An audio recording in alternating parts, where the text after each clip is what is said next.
The massive hall on Nexus Prime buzzed with voices from 1,000 different worlds. Delegates from across the galaxy sat in their assigned sections, their strange forms creating a rainbow of colors and shapes. Some had scales, others had fur, and a few glowed with their own inner light. But they all shared one thing in common today. They were angry about humans. Ambassador Zethkri stepped up to the speaking platform. His tall, thin body moved like a snake, and his forearms gestured as he spoke. The hegemony had been the most powerful force in the galaxy for over 2,000 years, and Zethkri was their best speaker. Fellow beings of the galaxy, his voice echoed through the hall, we gather today to solve a problem that has grown too large to ignore. The humans refuse to follow our laws. They expand into space without asking permission. They trade with whoever they want. They act like they own the galaxy. Murmurs of agreement rippled through the crowd. The corporate syndicate delegates nodded their massive heads. The Dominion fleet representatives tapped their claws on their desks.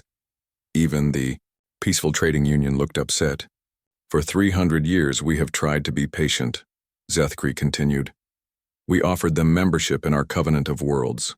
We tried to teach them proper galactic behavior. But they refuse to listen.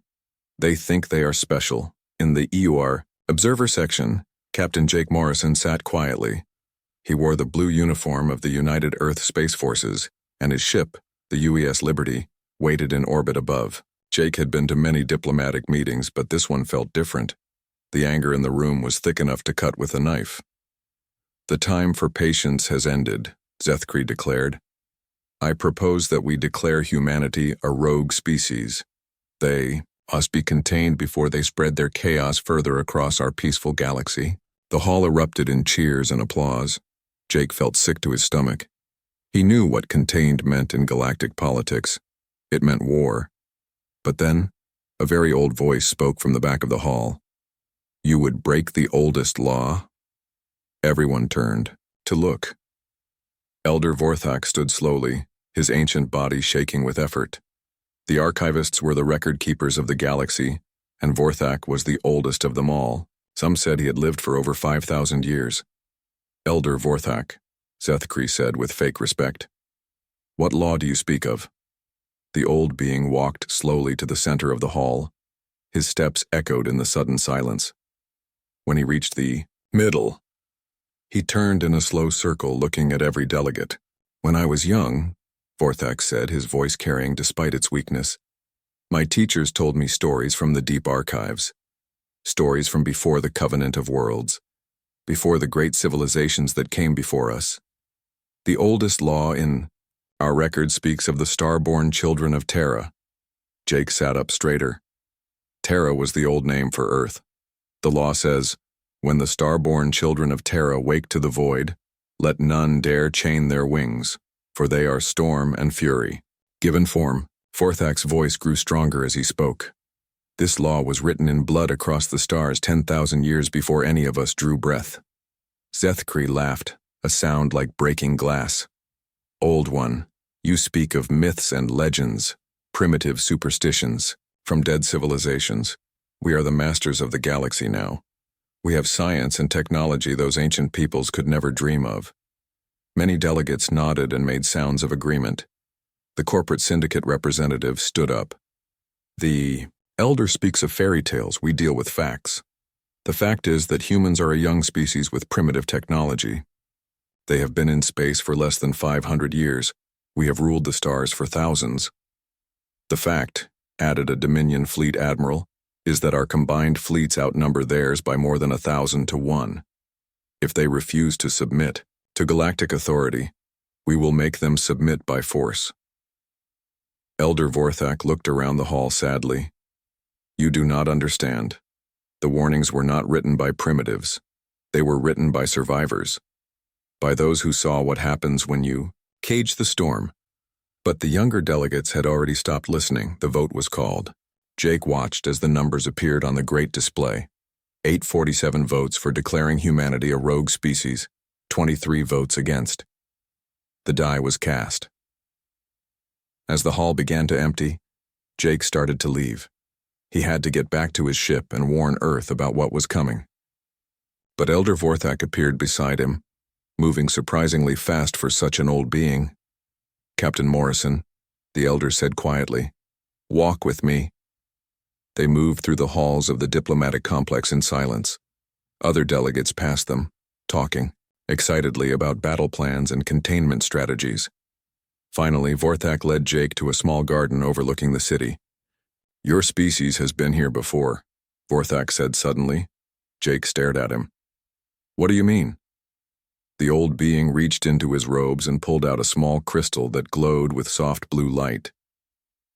"Deep in our archives, in the oldest sections, that few ever visit, we found records. Ships that used technologies we could not understand. Beings that looked exactly like humans but who traveled the stars when Earth was still a world of ice." "That's impossible," Jake said. "Humans only developed spaceflight 500 years ago." "The archives do not lie," Vorthak replied. "Your ancestors walked among the stars long before your current civilization existed, and when they left warnings." He pressed the crystal into Jake's hand. "They left instructions." Jake felt the crystal's warmth through his fingers. "Instructions for what?" Elder Vorthak looked up at the stars beginning to appear in the darkening sky.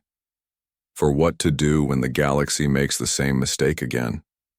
When someone tries to chain the storm." The old being began to walk away, then stopped and looked back. "Captain Morrison, in all my years studying the archives, I have learned one truth above all others. History does not repeat, but it echoes. And some echoes are louder than others." Jake stood alone in the garden, holding the crystal and staring up at the stars. Somewhere out there, his people were about to face the combined might of the galaxy. They had no idea what was coming. But as he felt the crystal pulse with energy in his hand, Jake began to wonder if maybe, just maybe, the galaxy had no idea what it was about to face either. He activated his communicator and called his ship. "Liberty, this is Morrison. Prepare for immediate departure. Priority message to Earth Command. The vote has passed. They're coming for us." As his ship lifted off from Nexus Prime, Jake looked down at the crystal one more time. Whatever secrets it held, Earth would need them soon. The galaxy had just made what might be the biggest mistake in its history, and somewhere in the deep archives of Nexus Prime, ancient warnings pulsed with forgotten power, waiting to remind the galaxy why some laws should never be broken. 6 months had passed since the vote on Nexus Prime. Jake Morrison's warning had reached Earth just in time, but even with advance notice, humanity could do little to prepare for what was coming. The galaxy's combined fleets were simply too massive, their technology too advanced. Admiral Lisa Grant stood on the bridge of the UES Defiant, watching the tactical display with growing dread. Around Earth, Mars, and every human colony world, space itself was beginning to change. Strange energy fields appeared first as shimmers like heat waves in space. Then they grew stronger, more solid, until they formed glowing walls that stretched between the stars. "Admiral," reported Lieutenant Sam Parker from the sensor station, "the interdiction fields are fully active around all human systems. We've lost contact with New Boston, Terra Nova, and the outer colonies." Lisa nodded grimly. The trap had been perfectly executed. Humanity's 112 worlds were now completely cut off from each other. No ships could enter or leave the fields. No messages could get through. Each human system was alone. "Fleet status?" Lisa asked. "All available ships are in defensive positions around Earth," replied Commander Tony Walsh. "We have 47 capital ships, 160 destroyers, and about 300 smaller vessels." Lisa almost laughed, but there was no humor in it. Against the thousands of alien ships now moving into position around the solar system, humanity's entire fleet looked like a few rowboats facing a hurricane. On the bridge of the Hegemony flagship, Fleet Commander Zaris studied his own tactical displays with satisfaction. His massive vessel, the Eternal Dominion, hung in space like a dark moon. Around it, ships from every major galactic power formed attack formations that stretched for millions of kilometers in every direction. "Status report," Zaris ordered. His aide, a nervous young officer named Subcommander Thresh, consulted his datapad. All interdiction fields are stable, sir. Human forces in every system are completely isolated. Our intelligence suggests they have enough supplies for perhaps 6 months, but without trade or support, they will be forced to surrender long before then. Xeris allowed himself a small smile. The plan was working perfectly. The humans would see the hopelessness of their situation and give up without a fight. After all, even they must realize that fighting was pointless when outnumbered 1,000 to 1. Signal all fleet commanders, Xeris said. Begin the demonstration. Target the outer asteroid mining stations first. Show them what resistance will cost. But deep beneath the Colorado Mountains on Earth, Dr. Alex Chen was working frantically in the deepest levels of Cheyenne Mountain. The crystal that Jake Morrison had brought back from Nexus Prime sat in the center of a complex analysis machine, its blue glow pulsing steadily. "Are you certain about this, Doctor?" asked General Carl Reed, the director of Earth's Black Site Research Division. "The energy readings are off the charts. We don't even understand what this technology is, let alone how to use it safely. Come." Wiped sweat from his forehead and looked up from his work. Around him, the most brilliant scientists on Earth had been working for months to decode the crystal's secrets. What they had found defied everything they thought they knew about physics. "General, the people who left this technology were human," Alex said. "The genetic markers in the crystal's memory banks match our DNA perfectly. Somehow, impossibly, humans were traveling the stars thousands of years before our recorded history began. But that's impossible," protested Dr. Helen Grant, the team's quantum physicist. "Human civilization is only about 10,000 years old. We have archaeological records." "Then those records are wrong," Alex replied firmly. "Or incomplete. The crystal contains blueprints for technology that shouldn't exist. Drives that don't just move through space, but move through the spaces between space. Weapons that fire across dimensions. And something else." He paused, looking troubled. "Something called the Quantum Anchor Network." On the main screen, the decoded star chart showed the location of thousands of anchor points scattered across the galaxy. Most were located near major trade routes and important star systems. All of them had been placed by the ancient humans. "What do the anchors do?" General Reed asked. "I'm not entirely sure," Alex admitted. "But according to these files, they're designed to turn the galaxy's own infrastructure against anyone who tries to cage humanity. The interdiction fields the aliens are using actually make the network stronger." Outside, the first alien weapons began to fire. The asteroid mining station at Ceres exploded in a ball of flame visible from Earth. It was a warning, a demonstration of what would happen if humanity refused to surrender. General Reed activated the base's communication system. "All departments, this is Reed. Initiate Protocol Lazarus immediately. Dr. Chen, I hope you're right about this ancient technology because we're about to bet the survival of our species on it." Alex looked at the crystal one more time, then began entering activation codes into the quantum resonance chamber. According to the files, the network has been dormant for over 12,000 years. When it activates, it will send a signal to every anchor point in the galaxy. "And then what?" Helen asked nervously. "Then we find out if our ancestors really were as dangerous as the warnings claimed. Deep beneath the Pacific Ocean, in trenches, so deep that sunlight had never touched them, ancient machinery that had slept since before human civilization began to hum with power. The quantum anchors had been waiting, patient as mountains for the day when their makers' children would need them again.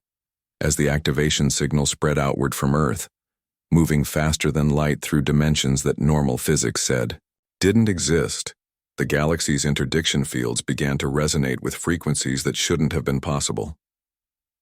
On the Eternal Dominion, Sub-Commander Thresh looked up from his sensor station with confusion. "Sir, we're detecting strange energy fluctuations in the interdiction fields. The patterns don't match anything in our databases." Fleet Commander Xeris frowned. "Explain." "The fields are still stable, but they're singing, sir. Like they're resonating with something we can't detect." "Human technology is primitive," Xeris said dismissively. "Whatever they're trying, it won't work. Continue the bombardment. Target their military shipyards on Mars next." But as the alien, weapons fired again, something impossible happened. The interdiction field around Earth didn't just contain the explosion, it reflected it back. The energy beam that should have destroyed the Martian shipyards instead emerged from a point in space, directly behind the alien fleet, striking 3 hegemony destroyers and turning them into expanding clouds of debris. On the Defiance bridge, Admiral Grant stared at her tactical display in amazement. "What just happened?" "I don't know, ma'am," Lieutenant Parker replied, his voice filled with wonder. "The alien weapons fire just folded back on itself. It's like space got twisted around." Commander Walsh checked his instruments twice before speaking. "Admiral, I'm reading massive quantum fluctuations throughout the solar system. The interdiction field isn't just containing us anymore, it's doing something else." Lisa activated her communicator. "Dr. Chen, please tell me you have something to do with what just happened." Alex's voice came through clearly, filled with excitement and terror in equal measure. "Admiral, the network is online. The quantum anchors are transforming the interdiction fields into something new.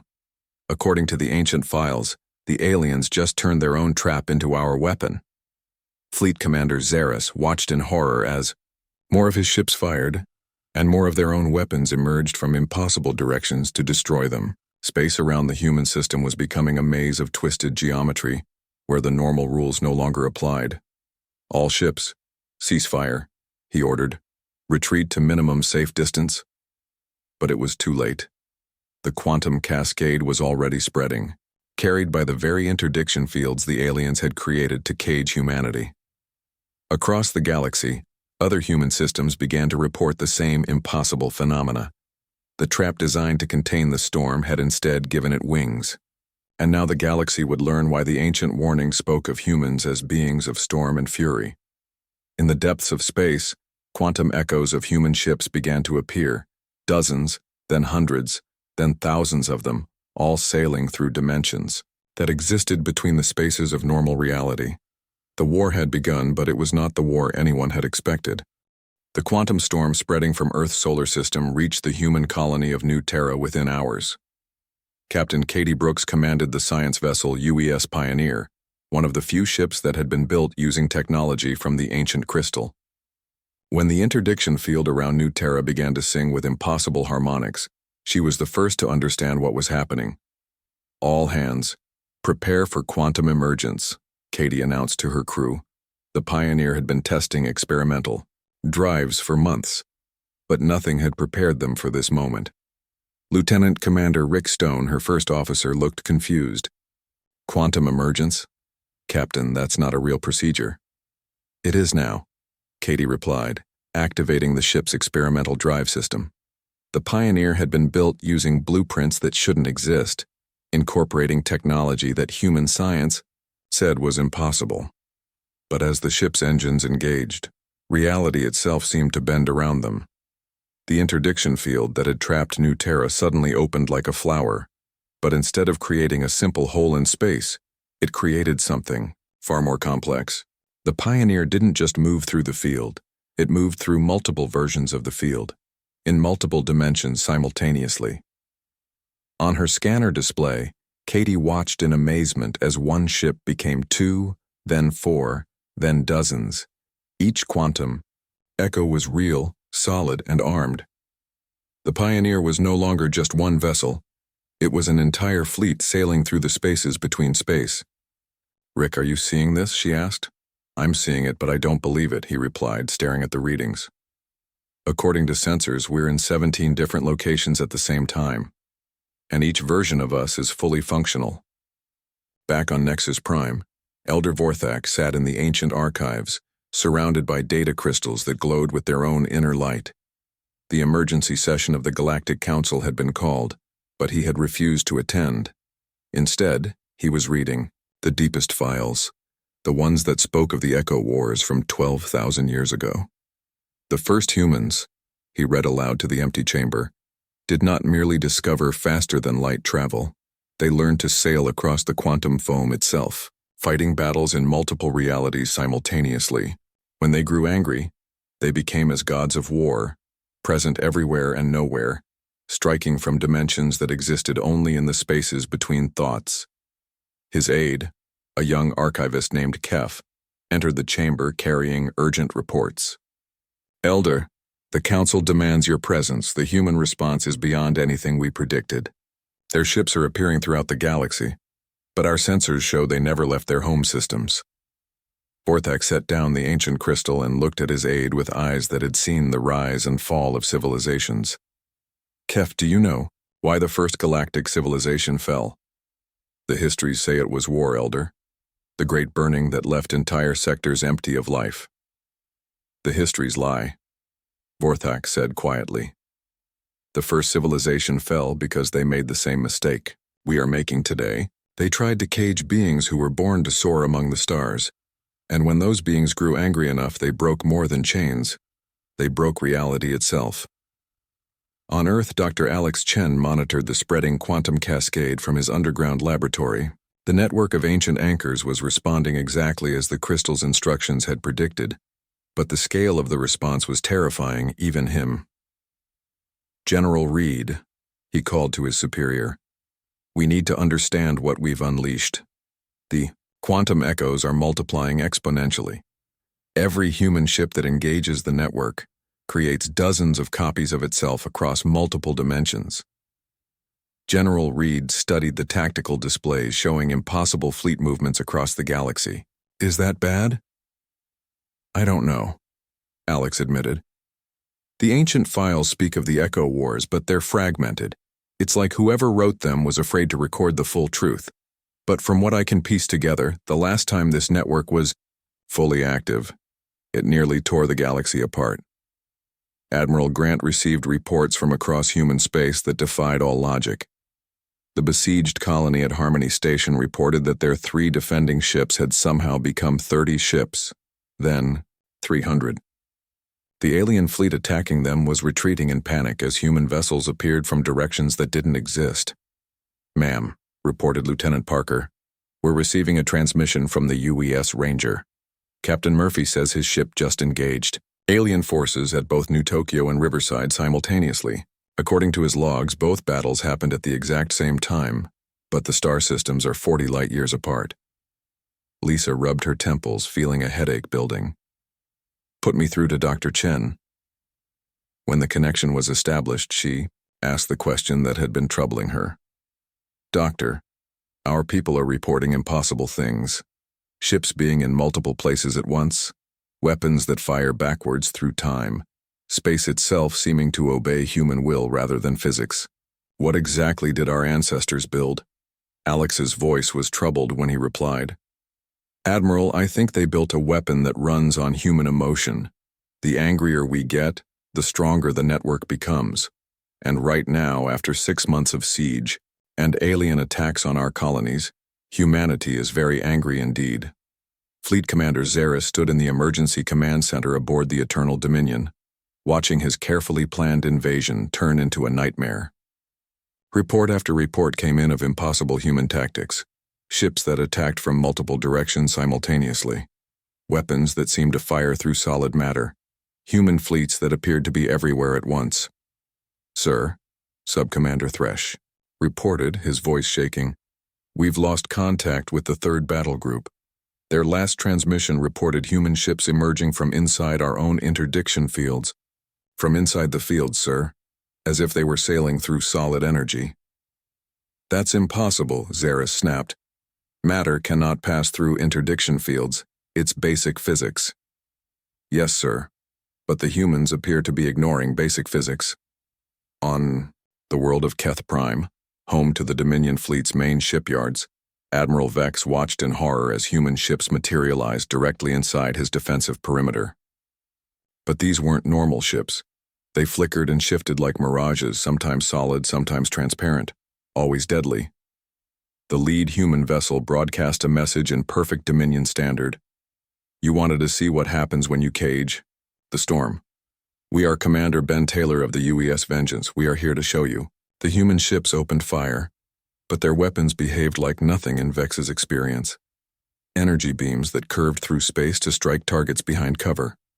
Missiles that seemed to exist in multiple dimensions, striking the same target from several different angles at once. And strangest of all, Some shots seemed to fire backwards through time, striking ships before the humans had even targeted them. Within an hour, the largest military shipyard in the galaxy was burning wreckage, and the human ships simply faded away, as if they had never been there at all. Back on Earth, Dr. Helen Grant approached Alex with a terrifying discovery. "I've been analyzing the quantum patterns," she said. "The network isn't just giving our ships new abilities. It's feeding on our emotions, especially anger and fear, and it's growing stronger with every engagement." "What does that mean?" Alex asked. "It means that every time our people fight, every time they feel anger at what the galaxy has done to us, the network becomes more powerful." "But Alex, I've run the projections. If this continues at the current rate, the quantum cascade will reach critical mass within days." "And then what?" Helen's face was pale with fear. "Then the spaces between dimensions start to collapse. Reality itself becomes unstable. According to the ancient files, that's what ended the Echo Wars. Not defeat, not surrender, but the complete breakdown of the physical laws that hold the universe together." As if to prove her point, alarms began sounding throughout the facility. On the main display, readings showed quantum instabilities spreading throughout the solar system. Space itself was beginning to crack under the weight of humanity's rage. The weapon that their ancestors had built to defend against extinction was becoming the very force that might destroy everything they sought to protect. And with every passing hour, as more human colonies were attacked and more of their people were killed, the storm grew stronger.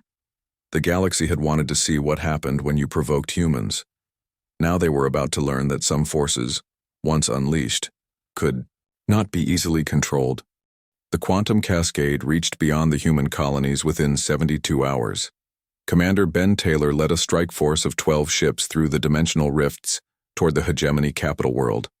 But by the time they emerged from the quantum foam, his 12 ships had become 120, each one real, each one burning with the accumulated rage of humanity. "Target confirmed," reported Lieutenant Amy Foster from the weapons station of the UES Vengeance. "Hegemony Prime, population 12 billion, military installations across 7 continents." Ben stared at the blue-green world hanging in space before them. Just days ago, he would have looked at those 12 billion lives and felt the weight of responsibility. But something had changed during the passage through the quantum network. The anger was no longer just his own. It was the fury of every human who had ever been told they didn't belong among the stars. "Sir," Foster said quietly, "sensors are detecting massive civilian populations in all target areas. If we attack the military installations, the collateral damage will be enormous." Ben felt the network pulsing in his mind, whispering of justice and revenge. The hegemony had voted to cage humanity. They had tried to starve human colonies into surrender. They had fired first. Why should humans show mercy to those who had shown them none? "Begin bombardment," he ordered. "Target all military installations." But as the human weapons fired, something terrifying happened. The quantum echoes of their anger amplified the attack beyond anything Ben had intended. What should have been precise strikes against military targets became something far worse. The weapons fire, charged with humanity's rage and focused through the ancient network, didn't just destroy the hegemony's defenses. It began to erase them from the timeline itself. On Hegemony Prime, Admiral Korth watched helplessly as his orbital defense platforms simply ceased to exist. Not destroyed, not damaged, erased as if they had never been built. And the effect was spreading. Military bases that had stood for centuries flickered and vanished. Entire fleets that had been in orbit moments before were suddenly gone, leaving no trace they had ever existed. "What are they doing to us?" Korth whispered, staring at readings that made no sense. Meanwhile, across the galaxy, the cascade effect accelerated. Every human victory fed the network, and every alien defeat weakened the fabric of space-time itself. Trade routes that had connected civilizations for thousands of years began to collapse as the quantum rifts made navigation impossible. On the corporate syndicate world of profit, CEO Vranth watched his company's stock values collapse in real time, as their entire shipping fleet simply disappeared, not destroyed in battle, disappeared as if it had never existed. "How is this possible?" he demanded of his chief scientist, Dr. Morph.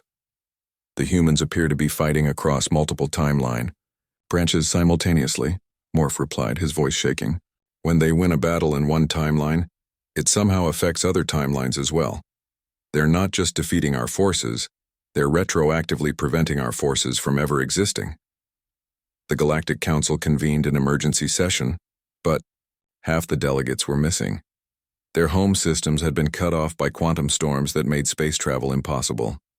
Elder Vorthak stood before the remaining representatives, his ancient voice carrying across the vast chamber. "You wanted to cage the storm," he said, his words echoing in the nearly empty hall. "Now you see what our ancestors saw 12,000 years ago. Human anger, focused through their ancient network, doesn't just destroy, it rewrites reality itself." Ambassador Zethkri, his forearms shaking with fear, asked the question everyone was thinking. "How do we stop them?" "You cannot stop a force of nature," Vorthak replied. "You can only hope it chooses to stop itself." On Earth, Dr. Alex Chen worked frantically in his laboratory as reality continued to destabilize around them.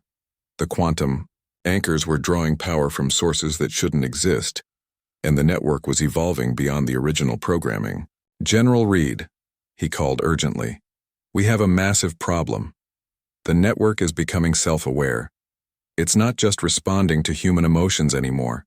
It's amplifying them, feeding them back to our people, and making them stronger."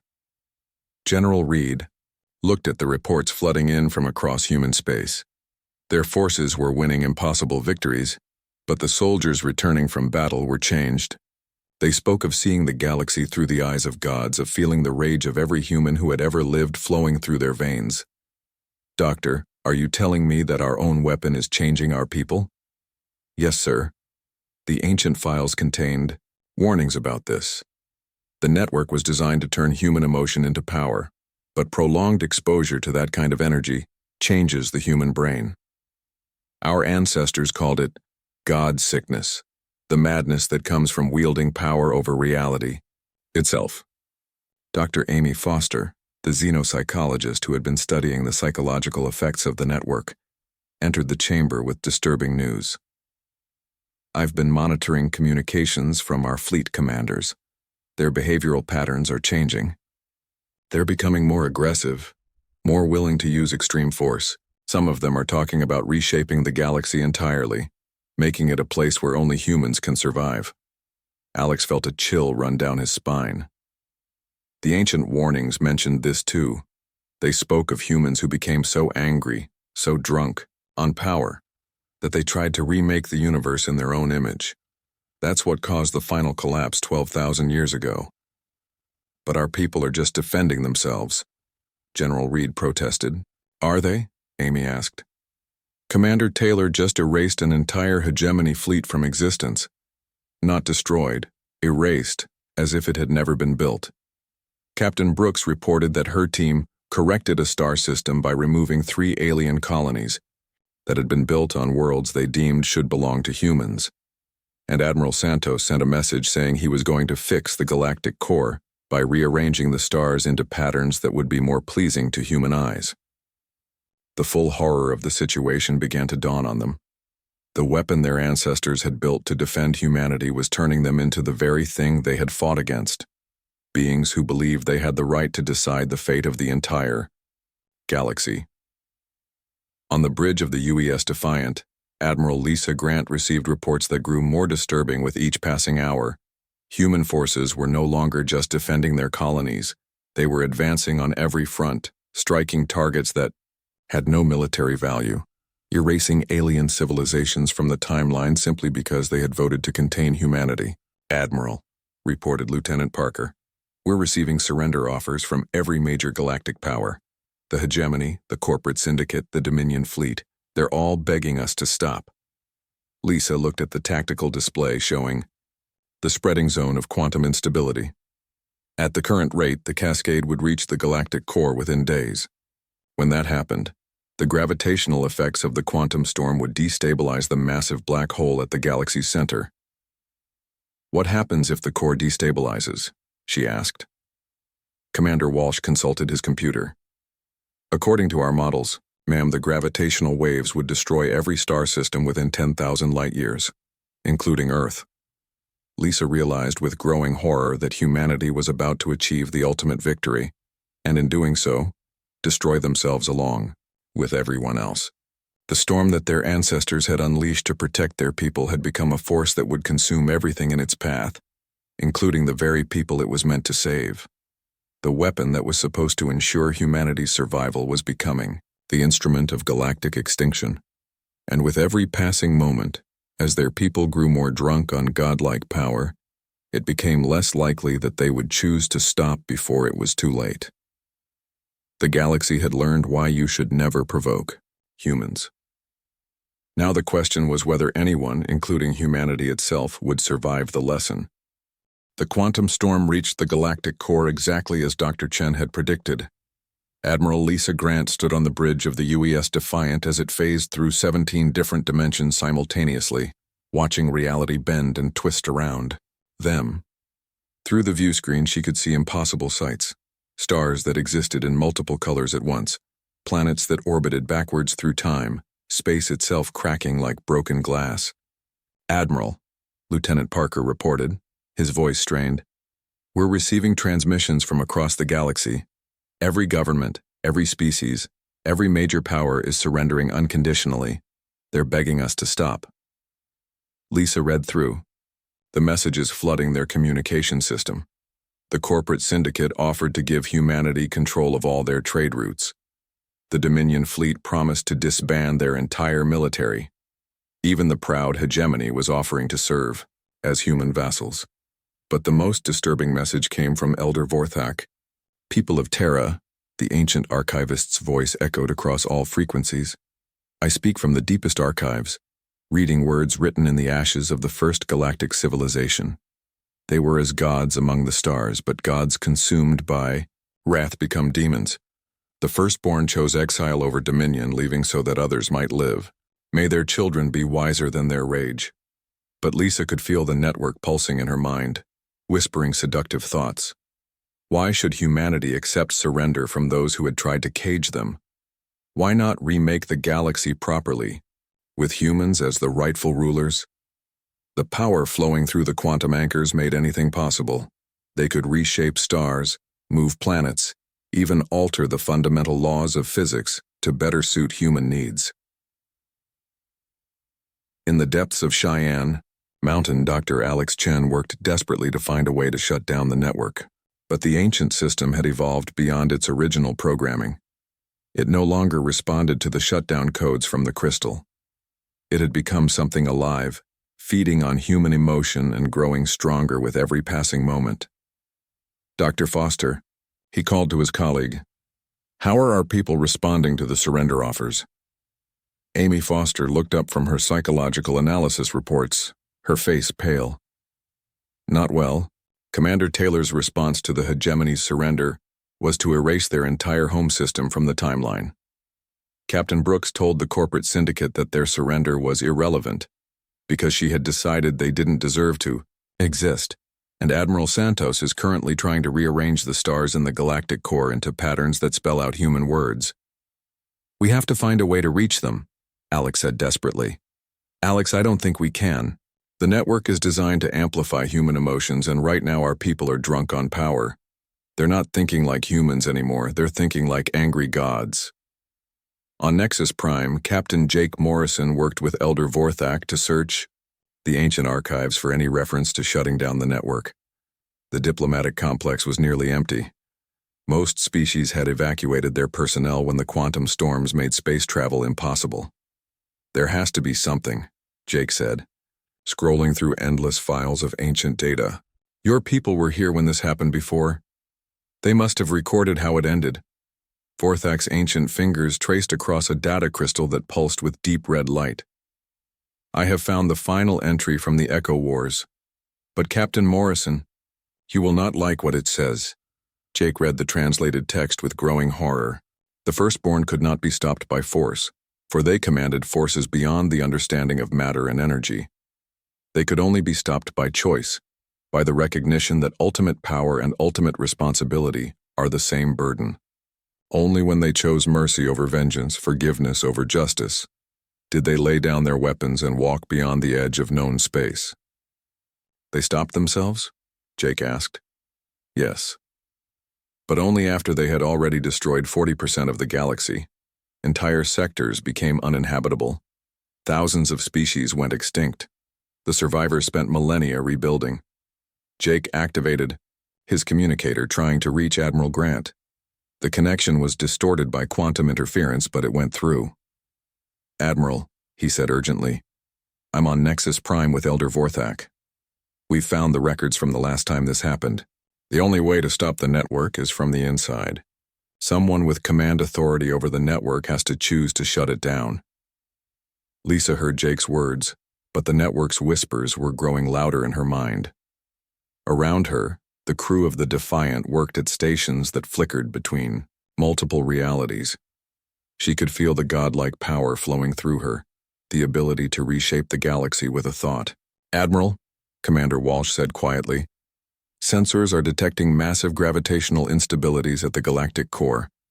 If the quantum cascade reaches the central black hole, the gravitational waves will sterilize everything within 10,000 light years, including Earth, Lieutenant Parker added unnecessarily.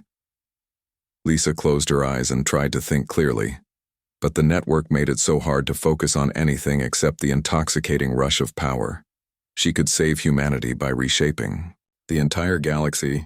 She could ensure they would never again face the threat of alien aggression by simply erasing all other species from existence. It would be so easy.